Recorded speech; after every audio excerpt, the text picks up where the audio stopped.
Good afternoon. This is the International Arbitrage on the 23rd of November, 2000. And today I wanted to talk a little bit about the law of equity and how it applies, and it's very important for international business. Many of my friends and colleagues, clients are from civil law countries, and civil law countries do not have the what we call law of equity. The law of equity, however, is the most powerful and fundamental law pertaining to property, fairness, and justice in the United States of America. Now, for a little bit more of context, many international business owners have their base of operations in Miami.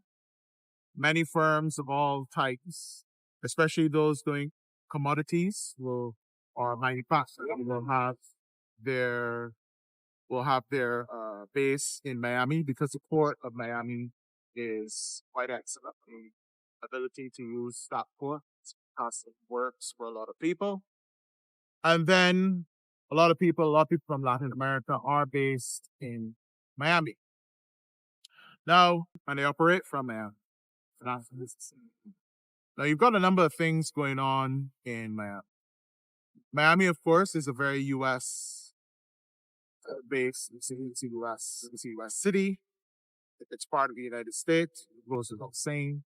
And it is very, of course, in the U.S., of course, is one of the largest, most desirable markets in the world. And so many businesses and many advisors are heavily domestically focused on the U.S. market. And as well, they should do. It's one of the most lucrative markets in the world.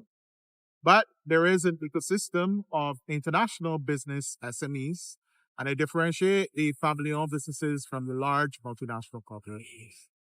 Large multinational corporations do not have kind of problems that we are trying to describe here. And so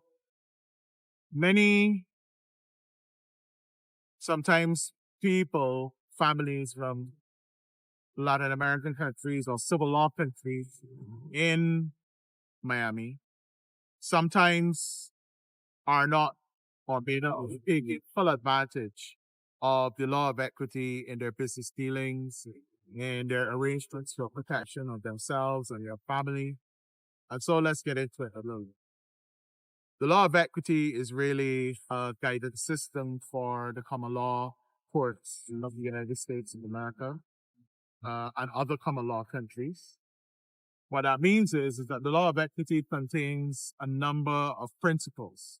What we'll do here about this video, I won't read out the principles, but what we'll do is we include the principles in the caption or in the description of this video. So they include about principles, and we will post about these principles in the coming days of these as well.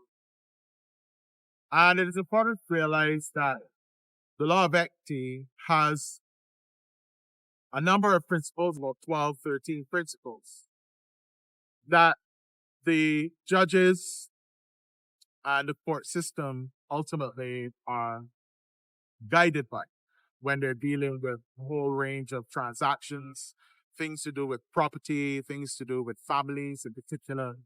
The law of equity plays a very important role. Now, the reason why I say that people need to be aware of this is because let's take an important principle that emerges, or an important mechanism that emerges from the law of equity, which is fiduciary duty. Fiduciary duty is called loyalty. If a trustee, a professional, has a fiduciary duty to their customer or their beneficiary, then that professional or that trustee has a duty of loyalty to that customer or to that entity. And the loyalty means exactly what loyalty means. You have to be loyal, which means that the trustee cannot do things which are a conflict of interest. They have to act in the best interest with regards to the property or the service. They have to act in the best interest of the client or the beneficiary. And so it's loyalty. Some states like Florida actually have legislation on the books where the fiduciary duty of loyalty or fiduciary duty, it's not only loyalty, but confidentiality, a prudential standard. This mainly applies to trusts. The very existence of trusts emerge from the law of equity. And so trusts are very much based on the principles of equity, are very closely of course. In essence, trust is the law of equity, a part of the law. So in reality, however, and in law, it is important to know that the fiduciary duty, so say for instance, directors could have a fiduciary duty to shareholders, to the company, but and service providers can have a fiduciary duty to their customers. But in commercial real world, what happens is that the fiduciary duty in contracts, service agreements can be restricted, limited, or even sometimes fully removed unless the law, the statutory law passed by the government says that the duty has to exist. So what happens is many banks, financial services companies do reduce the fiduciary duty to nothing. They say, well, we provide you with a service, but we don't necessarily owe you a fiduciary duty. And that is in their contracts, in the fine print, in many things.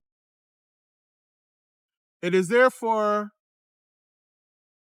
upon you, the client of the person who's providing the service, to go to them and negotiate that they have a fiduciary duty in their contract to you, which means they have to be loyal to you, not get into any conflicts of interest with you, and always act in your best interest. This is, of course, a very powerful protection because contracts cannot always foresee all and any circumstances. The good things about principles are that they can be applied to any circumstances. And so this is why it's important to realize in your dealings, whether you're setting up wealth management arrangements with family, whether you're hiring service providers, or whether you have a trust, you want to be crystal clear how much that your provider has a fiduciary duty to you. So it's extremely important people from civil law systems be aware of this and do their best to try to arrange and get a fiduciary duty. Now, it is important to note that a fiduciary duty applies not only to trusts, but as I said, it can apply to services contracts and other types of contracts.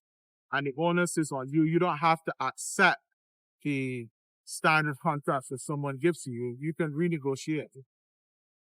So the point of this video is just to make people aware that the fiduciary duty is out there. It's extremely important to you.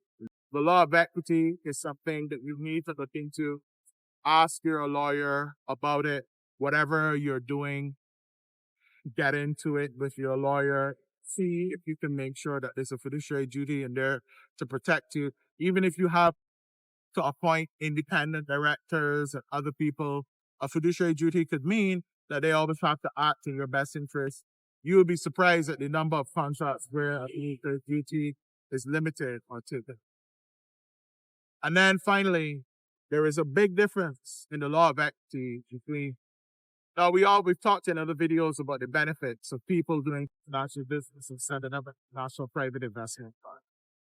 And if you set up an international private investment fund, you have a choice in the type of vehicle that you use. You could use a company. So you would have directors, you would have investors, and you would have then employees who would manage a service and consultants and service providers. You could use a limited partnership, which is investors, general partner, limited partners, and other persons who are contracted to provide services. An international private investment fund could also be a trust. Now, when you have a trust, that is an international private investment fund. The fundamental law of equity applies to the dealings of that international private investment.